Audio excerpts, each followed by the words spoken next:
अस्सलाम वालेकुम dear students, मैं हूँ गुलाम रसूल। हम आज की वीडियो में बात करेंगे नज़्म के खुलासे के बारे में।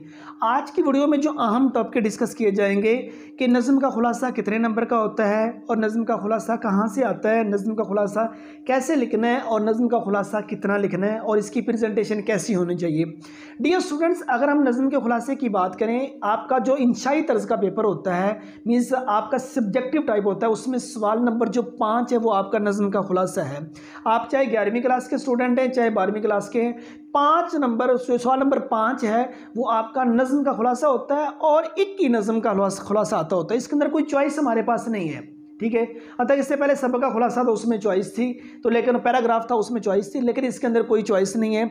आपने एक ही सब नज़्म का खुलासा आएगा, वो एक ही आपने लिखना होता है। स्टूडेंट क्या काम करना है, मुमकिन कोशिश करें एक नए सफ़े के स्टार्ट से आप नज़्म का खुलासा लिखना शुरू कीजिए।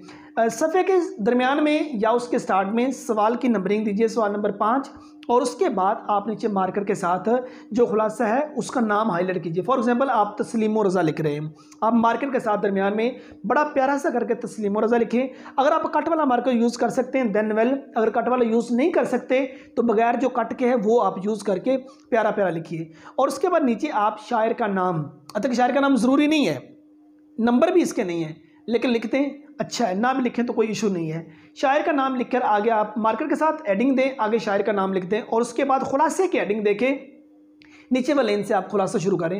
इसको एक पैराग्राफ में आपने नज़्म का खुलासा लिखना होगा, एक पैराग्राफ में लिखें और कम से कम 7 लाइनें, ज़्यादा से ज़्यादा 10 से 12 लाइनें जो सी वो आप लिखें, इससे ज़्यादा ना लिखें।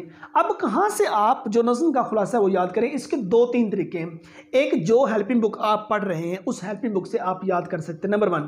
नंबर 2 पे जिस नज़्म का खुलासा आता है उस नज़्म के जितने अशआर हैं उनका जो उनके मफहूम हैं वो इकट्ठे करें, वो इकट्ठे करके आपके 10 से 12 लाइनें बन जाएंगी, वो आपका प्रॉपर खुलासा हो जाएगा। मीन्स आप अशआर की तशरीह तो कर ही रहे हैं, वहाँ याद कर ही रहे हैं, वो मफहूम अगर आपको आते हैं तमाम को इकट्ठा करें तो आपका नज़्म का खुलासा जो है वो बन जाएगा।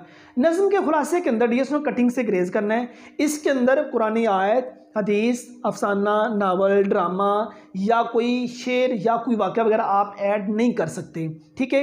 इसको मुख्तसर टू दी पॉइंट, जो अशार के अंदर बात, जो नज़्म के अंदर बात की गई उसको 7 से 10-12 लाइनों के अंदर आप उसको बयान कर दीजिए, आपका नज़्म का खुलासा जो है वो प्रॉपर हो जाएगा।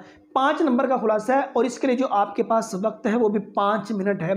5 मिनट के अंदर आपने जो नज़्म का खुलासा है वो कंप्लीट करना है। सो ये हमारी आज की वीडियो नज़्म के खुलासे पर थी, जिसमें हमने बात की जो नज़्म का खुलासा आपका सवाल नंबर 5 होता है, जो 5 के 5 नंबर पर एक आपने नज़्म का खुलासा लिखना है। किसी किस्म की चॉइस नहीं है, इसके अंदर कोई हेडिंग नहीं दे सकते, किसी कुरानी आयत का तर्जमा नहीं लिख सकते, किसी हदीस का तर्जमा नहीं लिख सकते, कोई शेर नहीं लिख सकते, कोई वाक़या ऐड नहीं कर सकते। जो नज़्म है उसके जो अहम बातें हैं वो सारी की सारी आप खुलासे के अंदर बयान कर सकते हैं।